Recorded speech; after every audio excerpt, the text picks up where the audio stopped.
అందరికీ ఉగాది శుభాకాంక్షలండి. మీకు ఈ కొత్త సంవత్సరం అన్నది బోల్డంత హ్యాపీనెస్‌ని అండ్ మంచి హెల్త్‌ని ప్రొవైడ్ చేయాలి అని గణపతిని కోరుకుంటూ ఉన్నాను.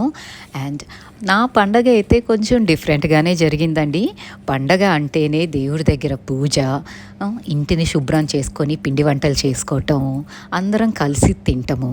కానీ ఈసారి నా పండగకి ఇల్లు లేదు, దేవుడి మందిరము లేదు. కానీ నా గణపయ్య నాతోనే ఉన్నారు కాబట్టి బయట కొన్ని ఫ్లవర్స్ ఉంటే అవన్నీ తెచ్చుకొని డెకరేట్ అయితే చేసుకున్నానండి. దీపారాజన కూడా చేయకూడదు కదా హోటల్ రూమ్స్‌లో.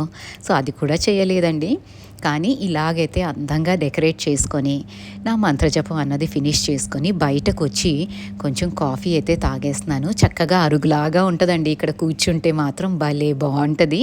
అక్కడ కాఫీ తాగి ఇంకా మా వారు కూడా రెడీ అయిపోయినాక మా అమ్మాయి మా వారు వాళ్ళ ఆఫీస్లో ఇవాళ పూజ ఉంది. సో అక్కడికి వెళ్ళాము. అండ్ ఇక్కడ మహారాష్ట్రలో కూడా ఏంటి అంటే ఉగాది, మనకి ఉగాది అంటాము, వాళ్ళు గుడి పర్వ అంటారు. వాళ్ళకి కూడా న్యూ ఇయరే. సో పండగ నేను అనుకున్నట్టే అయితే జరగలేదు, కానీ బాగానే జరిగిందండి. అండ్ మీరందరూ కూడా మీ ఫ్యామిలీతో చాలా మంచిగా టైం స్పెండ్ చేశారు అనుకుంటున్నాను. Happy Ugadi to all of you.